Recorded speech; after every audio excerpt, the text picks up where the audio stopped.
We talk about what caught our attention, stories we forgot to tell, and ways that we saw the Holy Spirit moving among us.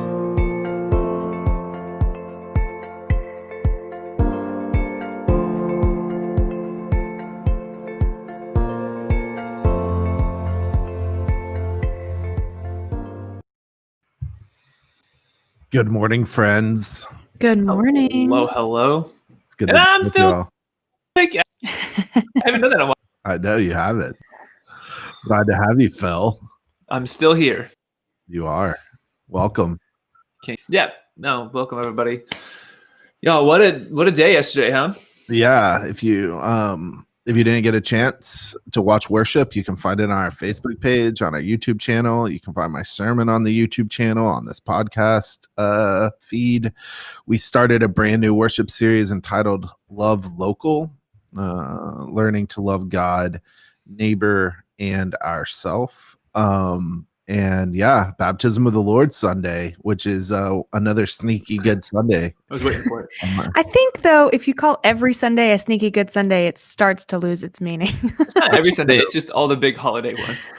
All the big holiday ones that we don't make into a worship series. Right. Everything that's not either Advent or Lent. Right. Correct. It was three very disparate things that were happening yesterday, though, like Baptism of the Lord, beginning of a new series, and addressing everything that has happened on a national level.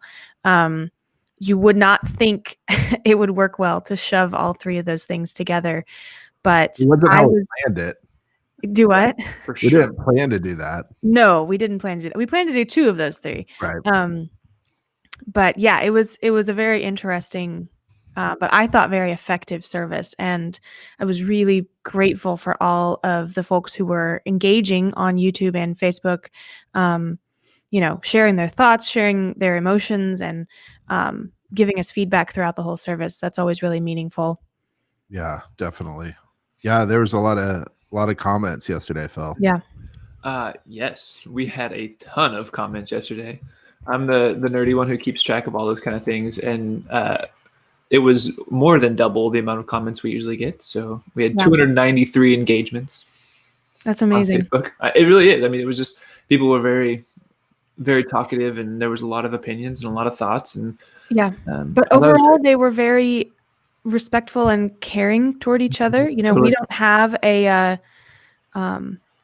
we don't have like just one swath of opinions in our church. We have a pretty wide array, and I was really grateful to see that people were responding to each other with grace and clarifying when they needed to clarify. There were some comments that could have been misinterpreted, but people just kind of gave the benefit of the doubt and said, like, no, I know what you mean. I love you. I'm glad you're in our community. And that's a breath of fresh air when we don't see that on social media very much. For sure. Yeah. Wow. It was another heavy Sunday. And I think we, there is this instinct, this desire that when we have something like what happened on Wednesday at our Capitol to totally deconstruct the service and reconstruct it to fit what is happening in the world. And I think we've seen that over the past several years, this just kind of balance between sticking with what we have and or totally doing something new. And I'm really grateful that we are able to like hold what we had planned still at the center of our worship, while also being able to incorporate the events of the past week. I thought it all was kind of really well woven together. Mm-hmm. And I think there is no one right way to do that. I think that every church needs to discern every time, right? I mean, there's not even one right way to do it for a church. It's missing something if you're always the church that sticks to the lectionary no matter what. I think that you're leaving a lot on the table. But if you're always the church that, just slams into a different gear at the drop of a hat, you're missing something there too. You're missing continuity and wisdom and groundedness. So for me, Unfortunately, that means there's no answer that it worked last time, so it should work this time. Right. When we had, we did completely deconstruct the service and change it when the Charleston Mother Emanuel shooting happened. Right. And we did it when the Dallas police officers were harmed in, what was that, 2016? Mm-hmm. And I really, so that's not a right or wrong thing, but this time around, I was just immediately struck so the three of us were on a Zoom call on Wednesday. Right. We were in a worship design meeting, which we try to have every few months. And it's a creative time. It's like a heavy thought process time. We try to get a lot of details down in a short amount of time. Mm-hmm. And then Mitchell, as you mentioned in your sermon, Eli kind of broke into our concentration, and she was like, you need to be watching this. And so it struck me immediately that our baptismal vows speak exactly to what we were experiencing. Yeah. Yeah. And that's why I felt like the liturgy could hold us. We didn't need to flip everything on its head, because the Spirit was way ahead of us in this instance. Like, the best thing I could do was to leave that middle hymn, Wash, O God, Our Sons and Daughters, mm-hmm. because it called us to exactly what our baptismal vows called us to do, is to resist evil. I mean, said in the most reverent way possible. My God, what a week to resist evil, injustice, and oppression. Yeah. So yeah, I mean, I think, and then to pair with that, the idea that, we're getting back into our discipleship kind of mentality. Phil, like, what do you think discipleship looks like in response to this? Yeah, it's a good question. I think often we think of discipleship as, what am I going to study? What am I going to learn intellectually? And I think thank you, enlightenment. Like we've kind of pigeonholed ourselves in that a lot of the time, especially mainline, right? The mainline church loves to be very intellectual, and I don't think it's a bad thing. But to leave it there is definitely a mistake, right? That we don't get just stuck with the orthodoxy aspect, but we really push ourselves to the orthopraxy as well, and recognize that there has to be action associated with. And you mentioned in your sermon, right? There has to be this idea of personal holiness connected to a social holiness as well.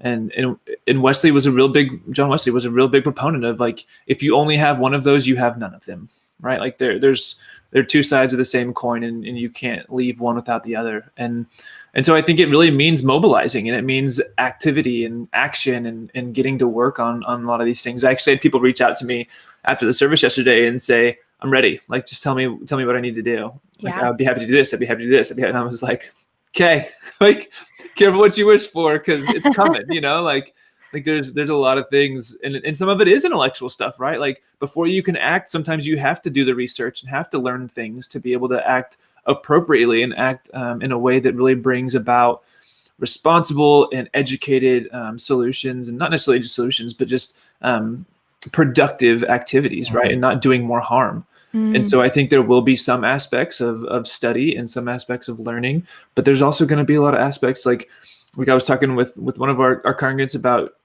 we've mentioned Church and Society a whole lot, and we're basically going to start doing a once a month working meeting where we're going to have a lunch meeting together, and it's going to be sitting down and writing notes to our elected officials, and it's going to be calling together, and it's going to be again, some learning things too, but really it's going to be a working lunch where we get together and we mobilize together to work for change and hold people accountable, like, and I know we talked a lot about the separation of church and state and all this stuff, but that, I know we've talked about this too, right? There's political, and then there's partisan, and we are going to be political. We're going to be a political church that engages in what happens, because what happens to our neighbor happens to us, and I think you mentioned that too in your sermon, Mitchell, right? Like, that we're all connected in this. So, well, and Phil, I think so. Mitchell, you spoke to this very beautifully when you called us to, the personal piety and social holiness. Mm-hmm. John Wesley lived in the and. I would say, some of our modern spiritual guides like Richard Rohr call us to live in that and space. It's not like Richard Rohr and a lot of his contemporaries, Brian McLaren included, they have the Center for Action and Contemplation, right? Yep, right. And they speak a lot about when you have all or nothing, you miss everything, Phil, exactly like what you were saying. Richard Rohr talks about the people who seclude themselves in the woods and pray, they're only getting a portion of what God is trying to speak to them. But the people who recklessly take to the streets without listening to their neighbors are also only getting a portion of what God is speaking, and that's hard to hear, because a lot of us are called, like, we feel drawn to one or the other, and it's very tempting to shame people who don't think like us, right? I mean, if I am a very action-oriented person, it's easy for me to go, why aren't you posting the right stuff on Facebook? Why aren't you, why aren't you calling Phil and saying you're going to be part of this church and society? But the same could be said for somebody who feels called to deep prayer and reflection, saying, why are you so careless? Why don't you think before you speak? And I think it's the both and. Yeah. Yeah. So, I mean, that to round back, I think that's what discipleship looks like, right? Discipleship is a fully engaged aspect of worship is a part of what we do as our discipleship. But, one of the reasons I love being a deacon in a Methodist church is because so much of the deacon is a calling back into the community. And so I don't know if I've ever told this story before, but when I went through what was the class we took in Perkins on Word and Worship? Is that what it was? That's what it used to be called. I think it's called something else now. Yeah, they changed. We're old. It's okay. I know, right? But one of the class periods, we had to go into the sanctuary at Perkins and hold a pose that represented what we felt like our call to ministry was. And I went back to the back door and held the door open. And I said, I feel like this, to me, like, it's both an ushering in, but an also ushering out, and like that to me is what I feel like I've been called to in ministry, is to continue to have like a foot in the church and a foot in the community, and ushering both ways, so that we can always be inviting people in, but always pushing our congregants back out into the community to like care for our community. I love that. Yeah, that's a powerful image. Mitchell, what was it? You kind of preached 2 sermons in one yesterday, but it was so seamless. Like, what was it like for you to embody that space with us yesterday? Yeah, I think it was a challenging Sunday to preach, because we knew we had to address what happened during the week, and we were able to really do a good job of that, I think, with the Sunday sit down, the space before, which did take a whole turn, right? Like, and we didn't have to totally switch worship, but we did very much switch what we were doing. The Sunday sit down, which was nice to have that space to do it. Absolutely. Totally. So, I think the ground was prepared for the conversation, and, I'd sent a pastoral letter out to the congregation ahead of time. So, I didn't feel like I needed to say more about what I said in my letter. I think I didn't need to expand upon my letter, but I needed to be able to connect my thoughts and feelings to what we were trying to accomplish as a church. And yeah, it gets back to the action piece, right? And so the hope is that through this series, we really will take our charge seriously to learn to love God more, and to learn to love our neighbor more, and learn to love ourselves more, because we can't do any one of those things without the other. And we can't say that we love God and hate our neighbor. And Jesus tells us that. And we can't really love our neighbor as ourselves if we don't know how to love ourselves. And so, the interconnectedness of our discipleship plan, I think, demands that we talk about what happened on Wednesday. Yep. While also recognizing that there will always be things that happen in the world that will need our reflection and prayer, and need to be addressed in sermons.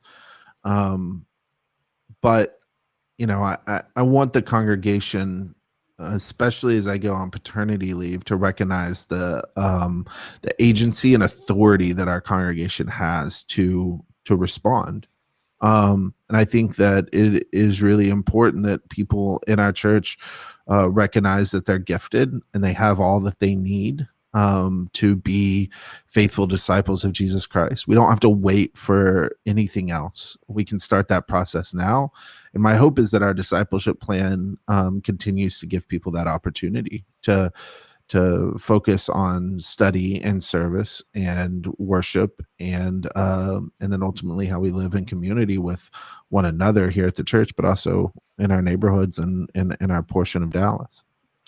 You know, I loved the I love the examples you gave. Number one, a shout out to John Stanford because For real. good gracious, we can just shout Oh, out John right. and Betty Stanford all day long because of the work that they do. They and so many others do, right? And but I also loved the way that you sort of called us to be not take ourselves too seriously as we identify our giftedness. Like Phil, I texted Phil and I said, "You are indeed gifted at drinking coffee." um, And I said everyone has their part to play. everyone has their part to play, right? And so I just love that. Like, what would it be too in the midst of so much seriousness, right? I mean, what a heavy, Right. good grief. I mean, what a heavy like probably another year that we're in for at least. We've already been through 2020 and we were hoping that it would get better and it has not. But you know, what would it look like to find a little bit of the humor and the joy and saying like, I want to join choir and also I am super gifted at drinking coffee. So what would that look like Right. when we're back together again? I can hang out outside the front doors and drink coffee and say hi to people, right? And use those what we would consider silly gifts to still serve God. Yeah, I think, there's more to John Stanford's ability than just his ability, right? He knows how to fix things. But really what makes John a beautiful asset in our community is that he's willing to fix things. And so I think that what we have to get to is a place of offering more than it is a place of refinement. None of us are going to be absolutely perfect at the things we offer our community. But what we need to get to is a place where we're willing to offer those things in service of the common good, as Paul puts it, right? So that the community can benefit from whatever we have to offer. We are not after perfection in our giftedness. What we are after is our willingness to admit that we are gifted in some things, recognizing that gift is from God, and then being willing to put ourselves in a situation where it is an offer to the community. That is a call for all of us. Yeah. Every single one of us who have been baptized into the community, who are members of White Rock or associated with our church in deep ways, have something to offer. And it goes beyond our financial offerings. It goes to a place where we center the work of the church in our lives. And we are willing to go out of our way to be a part of this community. And so I think that if we're looking for places to invest in, if we're looking in places where we can feel like we're checking things off the list and saying we're action oriented, which I think is really important right now, I would just urge people to say that the church can be that place for them, because the church needs active members so that we can live out the transformational ministries that we believe we're called to possess and steward in the weeks and months to come here in the world. Yeah, and I think from my perspective as a worship musician, a way that I would phrase that in my circles would be, there is no audition here. You don't have to audition to be in the choir. You don't have to audition to be in the folk band. You don't have to audition for me to ask you to read scripture. Right. And that's part of what I appreciate and what I really try to live into as my philosophy of leadership is perfection is not required. We can refine as a community. You would hope that as you join the choir and you sing for years and years and years, you would pick up skills, but perfection is never expected when you start. Yeah, it's like what Nadia Bolz-Weber told her church when I was a part of it. You picked up a bulletin on Sunday morning and you didn't know if you had a speaking role or not. Right. Yeah. And it's like pro-participation, anti-excellence. And I think that doesn't mean we don't strive to be really good at what we do, but it does mean that we are all seen as participants in the life of the church rather than consumers. And when we can move away from consuming church to participating in church, it becomes a really grounding part of our notion of discipleship. And I go back to what I said rather emphatically, because it's such a part of my call, is that I really do believe that the church is still the greatest agent for social change in the world. And if I didn't believe that, then I would go be a part of something else, right? Because I think that is what we're called to to do as disciples. We are to bring about or help bring about the reign of God in our little areas of the world. And when we're really committed to that, it looks like doubling down and investing in our church. And so the goal, I think, is worship is that grounding weekly experience that can help remind us of our connectedness to God and to one another. And that's why it's such a critical part of our discipleship plan. But there is more than just worship on a week in and week out basis. And I think as you see this discipleship plan rolled out for our spring semester, you will find opportunities to engage, whether that's in a class or a cohort or a community group, or even just consuming our content. What we want is we want folks to feel like they have a place, and that ultimately they can say, yeah, I'm committed. I'm here. And I'm committed to one another. And as Lindsay said, I'm invested in one another, because I think investment requires more than just a pledge card, which, by the way, is really nice. And you haven't turned in a pledge card and you want to. It's not too late. Definitely need money to sustain us. But that is just one aspect of the vows we take. Yeah. So, were you going to say something, Rebecca? Well, I was going to make a joke. I was just going to say, I love Nadia Bolz-Weber to pieces. I also, the Enneagram 1 in me gets hives whenever she says anti-excellence. Yeah, totally. You can participate and still, pursue strive for excellence. Yeah. Sure. Anyway, go ahead, Phil. Well, I just thought it's so hard, especially now, to not feel like what we're doing is consuming, especially because you're not even walking in the building. You're just flipping on the TV or pulling up your phone or whatever. And that's why I think it's such an important part to encourage the comments and conversation, like on Facebook or on YouTube, the chatting. Because I know, if you were in worship on a Sunday morning sitting in a pew, you wouldn't be having all those comments back and forth like that. But this isn't the same, right? We're not in the same scenario. It doesn't translate exactly across the board like this. So I'm very, I even heard at the beginning, some people were frustrated by like, why are people chatting all the time while things are happening during worship? But like, honestly, that's a way you still can participate and be active and be an encouragement. And like, to me, it's almost like the amen, like, not that I've only been to White Rock in person a couple of times, and not that I heard a whole lot of amens, but like, it's kind of the digital version of the amen, Yeah, there's some. Well, I think that really gets us to, what we're hoping to accomplish. We talked about it last night at our leadership team meeting. Like, there's going to be new systems. We're rolling out a new database and a new way for us to communicate across. Hooray, new database! A new database that we actually think is going to like really change the way we stay in relationship with one another. Like, it seems silly, but one way we can invest is say, like, yeah, I'll put this app on my home screen and I will I'll open it, and that's where I'll submit my prayer request, and that's where I will send a message. And like, there are going to be like really low barriers to participation as we kind of try to reorganize ourselves and look to coming back in person for some things. And I think it's just a matter of reorientation. And so and that's what baptism in the Lord is ultimately about as a Sunday.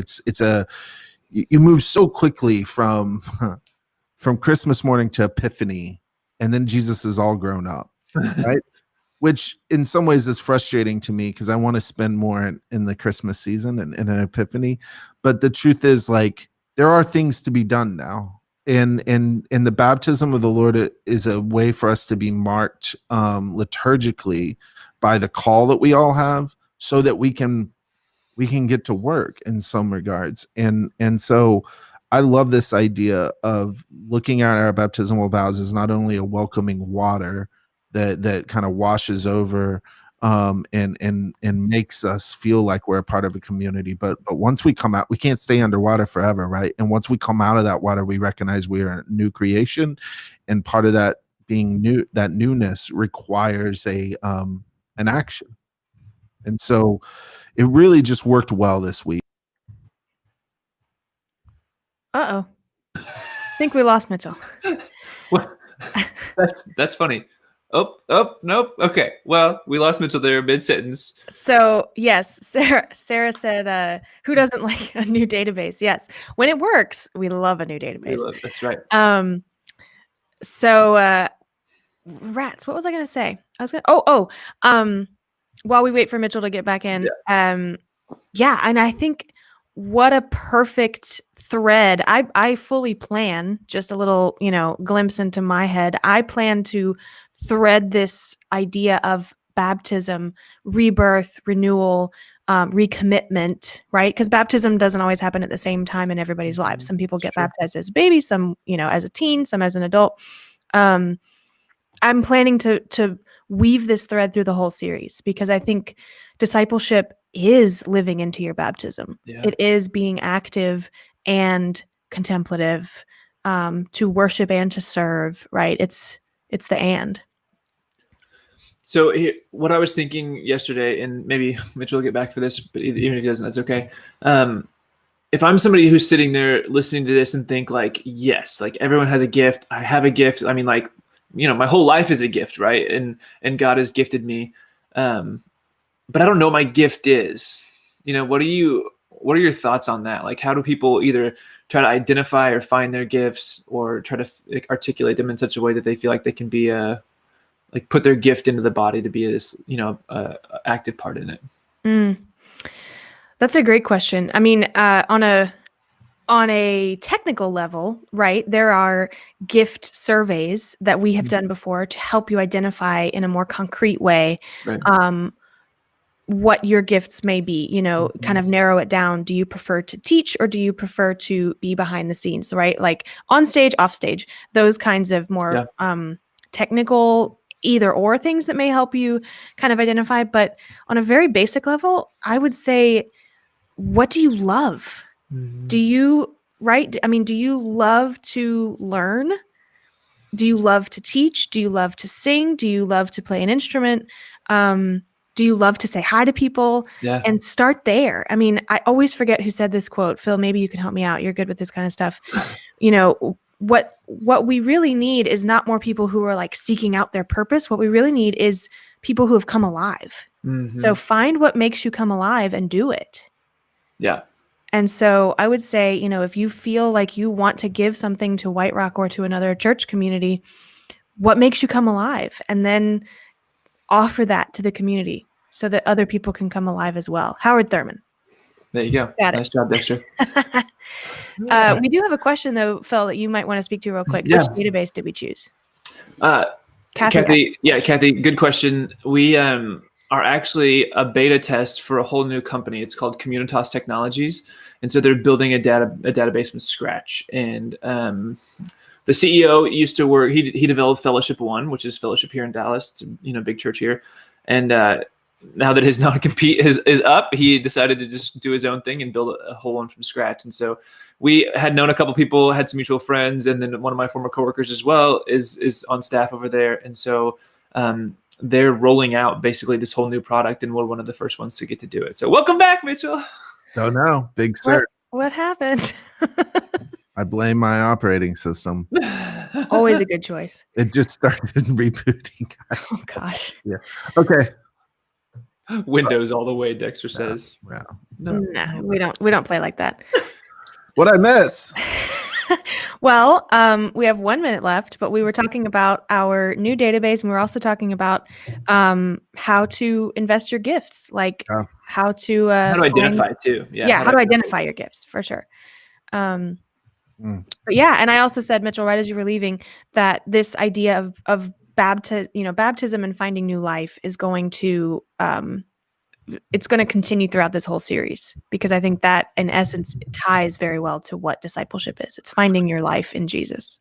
Yeah, and it's going to hopefully continue throughout the year as we start the year off with this love idea that like we can't fully love unless we've really feel connected and seen and a part of something, and then how do we love well? I think is going to be a real challenge for us this year, and so it's kind of the theme.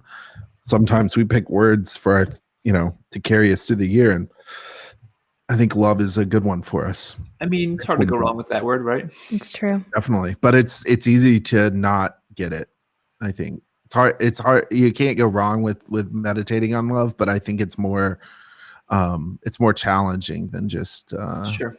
how often we, we use that word a lot, but I love pizza. right. I love my mom. Right. Yeah, exactly. Exactly. Yeah, What I else think do you love? I love lamb. Probably those two are not equal, but they are both important.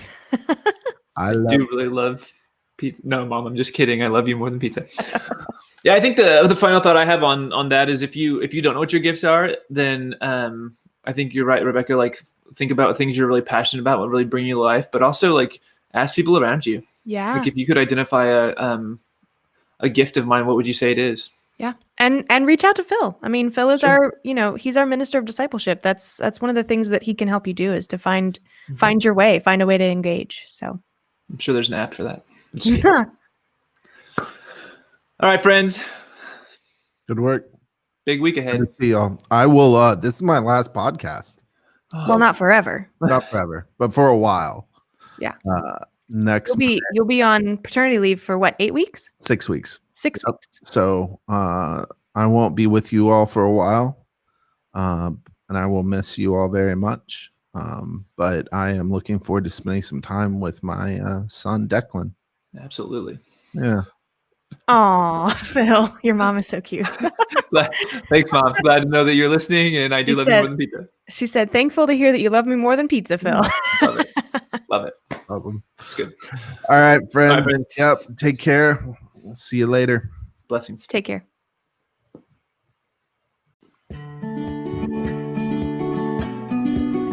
You're listening to a podcast recorded at White Rock United Methodist Church in the heart of East Dallas. For more information, you can find us at wrumc.org.